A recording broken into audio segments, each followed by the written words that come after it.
Atom క్రియాషూర్ ఎంత బాగా dissolve అయిద్దని నాకు తెలియదు. ఒక స్కూప్ వాటర్ లో వేయగానే దీని హై సాల్యుబిలిటీ ఎంత బాగుందంటే స్కూప్ తో వేసిన పౌడర్ అంతా ఒకేసారి కిందకి వెళ్ళింది. ఇది వాడితే మీ మజిల్ కూడా ఇలాగే మంచిగా వాటర్ అబ్జర్వ్ చేసుకుంటది.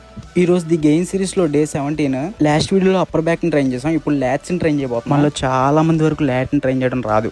ఒకవేళ నువ్వు నా కొత్త ఫాలోవర్ అయితే వెళ్ళిన పేజ్ చెక్ చేయి, ఈ సిరీస్ కి సంబంధించిన అన్ని వీడియోస్ దొరుకుతాయి. చాలా మందికి లాట్ పర్ఫామ్ చేయడం రాదన్న కదా, అవును నిజమే. లాట్ అంటే సైడ్ వి పైనవి కాదు, ఆ కింద ఉంది కదా అది కూడా లాటే. అక్కడ దాకా మన లాట్స్ గ్రో అవుతాయి. మన బ్యాక్ లోనే పెద్ద మజిల్ లాట్, దాన్ని సరిగ్గా ట్రైన్ చేయకపోతే నీ బ్యాక్ థిక్నెస్ ఉండదు. ఇప్పుడు లాట్ కి చాలా మంచి వేరియేషన్ చెప్తా, వాటిలో 3 సెలెక్ట్ చేసుకుని నువ్వు ట్రై చేయి. First and most common workout neutral grip pull ups. 3 sets, ఎన్ని రెప్స్ వస్తే అన్ని కొట్టు. Next lat pull down. Pull down నువ్వు ఎలా అయినా పర్ఫామ్ చేయొచ్చు, ఇలాగా న్యూట్రల్ గ్రిప్ తో కూడా చేయొచ్చు. ఈ 2 సరిగ్గా చేయడం రాకపోతే సింగిల్ హ్యాండ్ తో ఇలా పుల్ డౌన్ పర్ఫామ్ చేయి. ఈ 3 కలిపి second variation. Third variation close grip pull down. 3 sets సరిగ్గా పర్ఫామ్ చేయి, ఫెయిల్యూర్ హిట్ చేయి. Fourth variation reverse grip barbell rowing. సరిగ్గా అప్పర్ బ్యాక్ మీద కాకుండా లాట్ మీద ఫోకస్ చేస్తూ చేయి. Fifth variation single hand cable rowing. Sixth variation single hand dumbbell rowing. ఈ 2 పర్ఫామ్ చేసేటప్పుడు మీ ఫామ్ సరిగ్గా ఉందో లేదో చూసుకోండి. Last variation rod pull over. 45 degrees లో బెండ్ అయ్యి రాడ్ ని పుల్ చేసేటప్పుడు పైకి లెగిసి నొక్కండి. ఇవి ఈ రోజు లాట్ వేరియేషన్. మీకు ఉపయోగపడ్డాయో లేదో కామెంట్ చేయండి. మన నెక్స్ట్ వీడియో వచ్చేసరికి లోవర్ బ్యాక్ మీద.